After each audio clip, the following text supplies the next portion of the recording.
बोलो श्री विष्णु भगवान की जय, कार्तिक महात्मा की जय।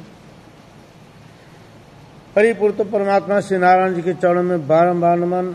भगवान की पावन गाथा में आज हम लोग श्री गोपाष्टमी की कथा और इनमें क्या कार्य करना चाहिए इसकी विधि सुनेंगे।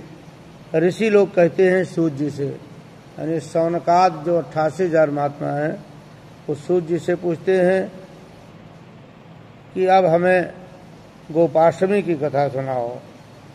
कार्तिक शुक्ल पक्ष की अष्टमी तिथि आ गई है, आज प्राणी को क्या करना चाहिए। सूर्य जी कहते हैं कि ध्यान पूर्वक सुनो। भगवान श्री कृष्ण जी छोटे थे, इसलिए उनको बछड़ों की जिम्मेदारी दिया गया था कि तुम बछड़ों को घुमा टहला लाया करो। बछड़े घर पे बंधे होते हैं, गायें चरने चली जाती हैं। परंतु जब आज जो तिथि आई, अष्टमी आई, तो जिम्मेदारी इन्होंने कहा कि अब हमें गायें भी चराने दो, खाली बछड़े चराने में अच्छा नहीं लगता है।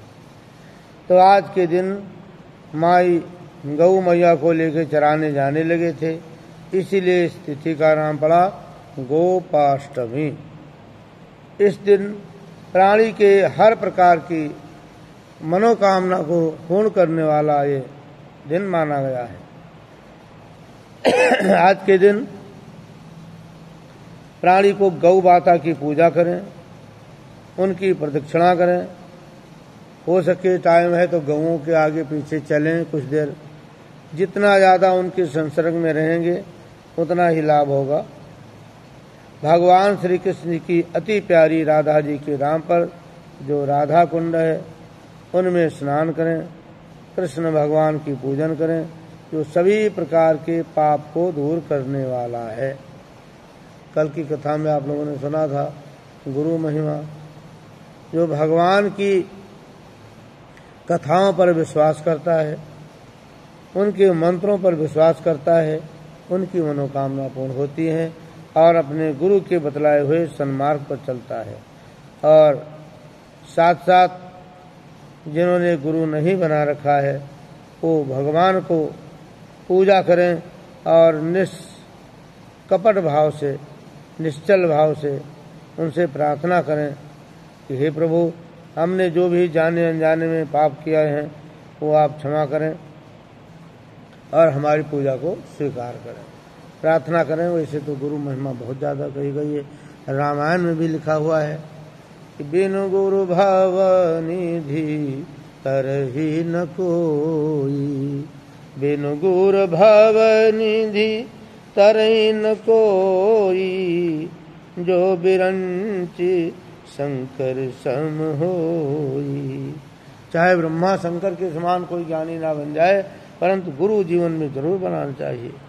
तो गुरु का प्रणाम करें, गुरु का कोई अपराध ना होने पाए। गौ संत को भी कष्ट देने वाले, मद्रापान करने वाले, व्रत भंग करने वाले महापाप हैं। इनकी पाप से भी कुछ क्षमा होता है जो कोई प्राणी गौ पूजन करते हैं। और हमने सुना है, सूर्य जी कहते हैं कि हमने सुना है, कृष्ण भगवान स्वयं कहते हैं कि जो प्राणी गौ का पूजा करते हैं वो समझो मेरा ही पूजा करते हैं। गौ के मुख में जो कुछ खिलाया जाता है वो मुझे ही प्राप्त होता है। इसलिए गोधूल के वेला में भी गांव के बाहर जाकर गौ पूजा करना चाहिए। सुबह तो करें ही, सुबह तो गाय खूब खाती हैं, तो चर के जब शाम को आती थी तब खाती हैं। और फूलों की माला, मोदक, पकवान, आटे की बनी हुई पेड़ा, पात्र में जल, ये सब ले जा करके रोली, चंदन, अक्षत से गौर का पूजन करें, गाय का और बछड़े का पूजन करें। कृष्ण भगवान कहते हैं ये तिथि हमें बहुत प्यारी है। आज के दिन जो दान करता है प्राणी, तीर्थों में स्नान करता है, उसका अनंत गुना फल है। पहले जल से गौ के चरण धोना चाहिए। हाँ, गाय मिल जाए तो उन्हें थोड़ा, अगर सूधी गाय हैं, ज़्यादा भागने टिकने वाली नहीं है, तो चरणों पे थोड़ा जल डालें, पैर धोएं और मंत्र बोलें कि हे लक्ष्मी, सभी देवताओं में जो विराजमान हो वही लक्ष्मी श्री कृष्ण जी के चरणों में है और मेरी रक्षा करें, मेरे ऊपर कृपा करें। यानी लक्ष्मी कृपा हो तो समझो सबकी कृपा है। ऐसा कहते हुए चरणों को पखारें, रोली चंदन लगाएं और गौ माता जी को स्पर्श करें, उनकी पीठ को थपथपाएं। जो सूधी गाय मिली तो जो को मारने वाली मिली थपथपाई गई तो बड़ा मुश्किल। इसीलिए जाते हैं कि वो जो बंधी होती है वो मारेंगी नहीं, और जो खुली हैं इनके ऊपर तुमने हाथ सीधी जान के रखा, कहीं वो भागी, तो इसलिए इनको तो दूर से चारा डाल के हाथ जोड़ो, और जो आपको लगे कि हाँ ये मारने वाली नहीं है उनके लिए कथा है। फिर चंदन तिलक लगाएं और कहें, भक्ति से दिया हुआ हमारे चंदन उसको ग्रहण करो, माला भी हो सके तो गले में डालो, दीपक से आरती उतारो, नैवेद्य चढ़ाओ। ऐसे पूजन करके गौ माता की फिर परिक्रमा करो। परिक्रमा का विधान है, कल आंवला नवमी हो जाएगी तो परिक्रमा का विधान आज से ही चालू हो जाता है। यानि कानि चा पापानि जन मंत्र कृतानि चा तानि तानि सर्वाणि प्रदक्षिणायाम पदे पदे। जो कोई प्राणी एक एक कदम चलता है उनके सभी पाप दूर होते हैं। फिर गौ माता को नमस्कार करें और वो चल रही हो तो उनके पीछे 2-4 कदम चलें। गौ के पूजन से चारों वर्ण लक्ष्मी को प्राप्त होते हैं। यानी कोई भी वर्ण का प्राणी हो गौ की पूजा करे तो उन्हें धन धान की प्राप्ति होती है, चाहे ब्राह्मण हो, चाहे क्षत्रिय हो, चाहे वैश्य हो। 33 करोड़ देवी देवताओं का पूजन, और वही पूजन गोपाष्टमी के दिन एक गौ पूजा से मिलता है। सर्व क्षेत्र देवस्थान में जो फूल दान से फल मिलता है, गोपाष्टमी को एक फूलमाला पहनाने से मिल जाता है। ब्रह्मांड में पितृ देवताओं को प्रदक्षिणा करने से जो फल मिलता है वही फल एक गौ माता की परिक्रमा करने से मिलता है। जो तृण खा करके अमृत देती है उन गायों की रक्षा करने में भी खूब मदद करना चाहिए। अब ये तो हो गई खिलाने पिलाने की, फिर उनकी रक्षा कि अब गाय कहाँ रहती हैं, क्या है, आजकल पकड़ ले जाते हैं, मुसलमान लोग मार देते हैं। तो जहाँ तक कोई रक्षा की बात करे तो उनमें सहयोग दें कि भाई हम भी इसमें सहभागी हैं और हमारे लायक कोई सेवा हो तो जरूर बताना।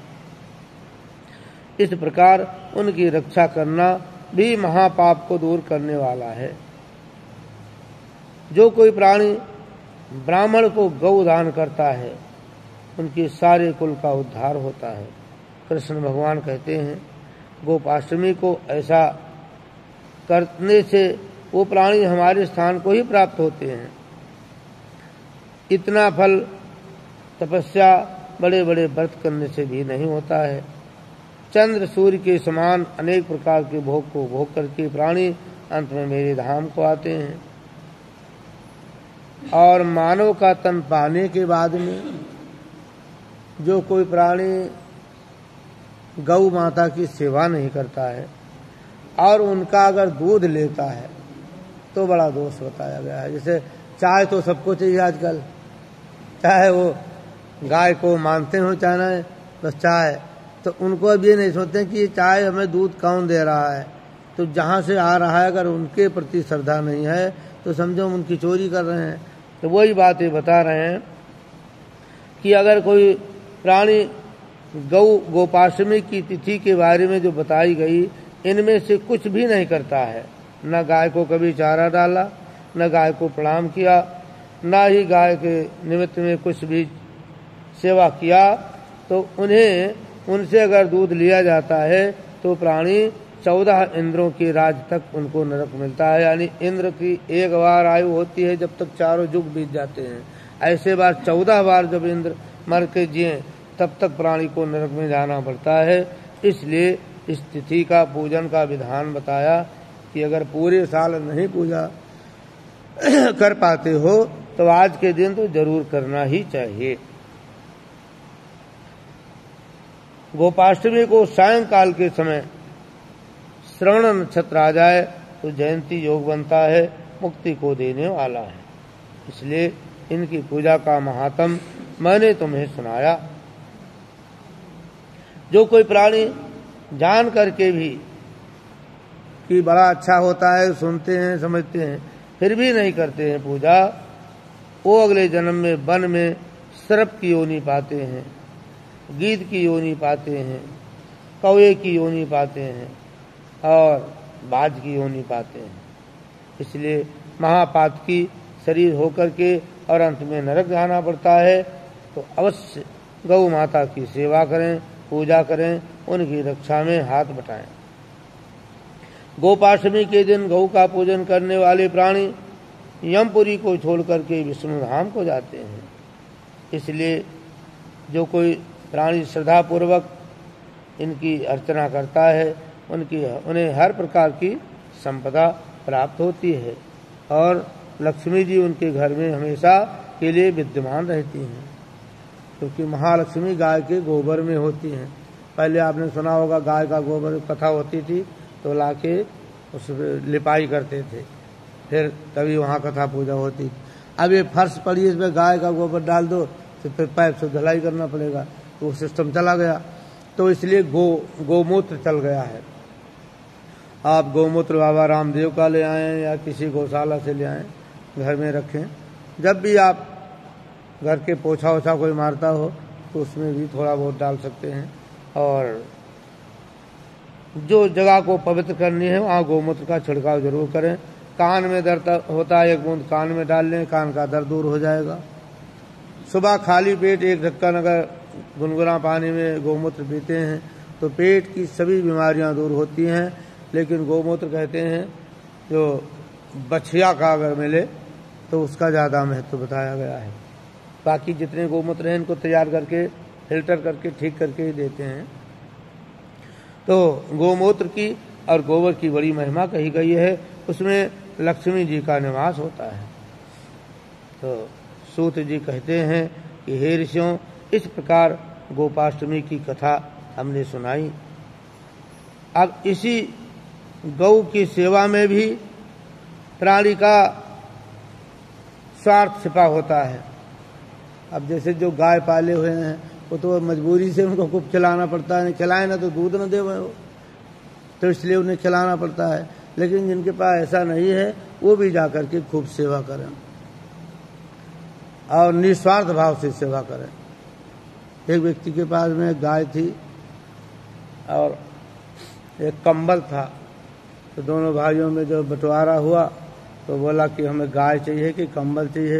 बोले हम दोनों में हिस्सा लेंगे। लड़ रहे थे, तीसरा बंदा आया कि भाई समझाया, तो बोले ठंडी महीना है, तुम भी ओढ़ोगे ये भी ओढ़ेंगे, तो ऐसा करो कि दोनों में हिस्सा लगवा देते हैं। गैया को बोले जो बड़ा वाला था बोला गाय का हम पीछे का हिस्सा लेंगे और आगे का तेरा। बोले ठीक है, अब जो बांट दिया सो ठीक है। अब वो बेचारा सारा दिन गैया को चारा खिलाए, खिला के फिट करे, और जब दूध लगाने हो तो पीछे उसकी गाय दूध देती है वो लगा ले। परेशान काफी दिन हो गया। और कंबल की बात हुई, बोले कंबल हमें शाम को दे दिया करो, हम रखेंगे, और दिन में सारा दिन तो तेरे पास। अब वो सारा दिन बेचारा कंबल संभाल के रखे, जब शाम को ओढ़ने टेम तो कंबल भी वो ले जाए और दूध पिए कुछ। अब ये छोटा वाला कुछ ना पाए। एक संत आ गए, कोई महात्मा, उनसे सारी बात बताई कि हमारे भाइयों में बंटवारा हुआ है ऐसे ऐसे, तो अब हम क्या करें। तो बोले इसमें क्या है, तुम कह दो कि जब गाय लगाने चले तो तुम एक डंडा लेके बैठ जाओ, आगे का हिस्सा तुम्हारा है, उसको थोड़ा सा एक डंडा मारो और एक जगह वो खड़ी नहीं होगी, दूध लगा नहीं पाएंगे। तो बोले तो अच्छा तुमने बताया। कंबल का, बोले कंबल दिन भर तो तुम्हारे पास होता, तुम कुछ भी कर सकते हो। तो जो गाय का जो नादा जिसमें पानी भरते हैं उसमें कंबल को डाल दो, पूरा दिन कंबल उसमें बढ़िया पड़ा रहे। और जब शाम को ओढ़ने के लिए मांगे तो कंबल पकड़ा दो, ले भाई कंबल। तो यही उसने किया। जब वो गाय के टाइम ना तो चारा उस दिन दिया, उसको डंडा मारे, अब गाय बेचारी खड़ी ना हो। बोले क्या किया तुमने। बोले आगे का हिस्सा तो मेरा, हम कुछ भी करें तो हम चारा हम नहीं दिए, हमारी इच्छा है। अब गाय खड़ी नहीं, वो दूध नहीं मिले, शाम के टाइम बोला कंबल लाओ, बोले वो नाद हमें रखा है, निकाल के दिए, सब पानी एकदम से टपके। अब ठंड में कहाँ ओढ़ा जाए, तो ये क्या किया तुमने? बोले दिन में हम तो कुछ भी कर सकते हैं, हमारे हिस्से में था ना ये, अब रात में तुम जो करना करो जाके। उसमें भी बुद्धि लड़ाया उसने। तो वही बातें कह रहे हैं कि जो निष्ठा निष्काम भाव से सेवा करें, उसमें हमें दूध मिले या कुछ मिले ऐसा कुछ नहीं है। अब गाय को लोग बाग लगा करके छोड़ देते हैं, बेचारी घूमती हैं, गाँव में भी ऐसे घूमती हैं। वही सूत जी कहते हैं कि हे ऋषियों, जो गोपाष्टमी की कथा सुनते हैं और गो माता को निष्काम भाव से सेवा करते हैं, पूजा करते हैं, वो अंत में सभी हरि लोक को जाते हैं, इनमें कोई संशय नहीं है। और ये कथा सुनना ही प्राणी के दिल में, हृदय में श्रद्धा उत्पन्न करने वाली है। बोलो श्री विष्णु भगवान की जय, गौ मैया की जय। अब कार्तिक महात्म की अगले अध्याय की कथा कल सुनाई जाएगी, 29वां अध्याय। इसमें नवमी तिथि कल है और इस तिथि का नाम है आंवला नवमी। आंवला के पेड़ में परिक्रमा होगा, आंवला में करो, विष्णु भगवान की करो, वृंदावन जाके करो, गोवर्धन करो, किसी भी देव तीर्थ में जाकर भगवान की परिक्रमा का इतना विधान बताया कि एक पक्षी गलती से जाकर के मंदिर पे बैठा और वो कुछ कारण से नीचे गिरा, कुत्ते ने उसको पकड़ लिया और पकड़ करके दूसरे कुत्ते ने उसको, वो चारा छीन रहे थे, कुत्ते बेचारे ने 4 परिक्रमा कर लिया मंदिर में, भागता था जान बचाने के लिए, और उसके बाद में उसको मुक्ति मिली। ये सारी कथाएं हम लोग कल अध्याय में सुनेंगे। तो परिक्रमा का बड़ा विधान है। यानी कानी चा पापानी जन मंत्र कृतानि चा तानी तानी सर्वाणी प्रदक्षिणायाम पदे पदे। तो आज की कथा में यही विराम करते हैं। बोलो श्री कार्तिक महात्मा की जय, श्री विष्णु भगवान की जय। सबको जल्दी न हो तो बहन जी आई एक छोटी भजन सुना दें, बस आरती करवाया जाए। सुनाओ सुनाओ।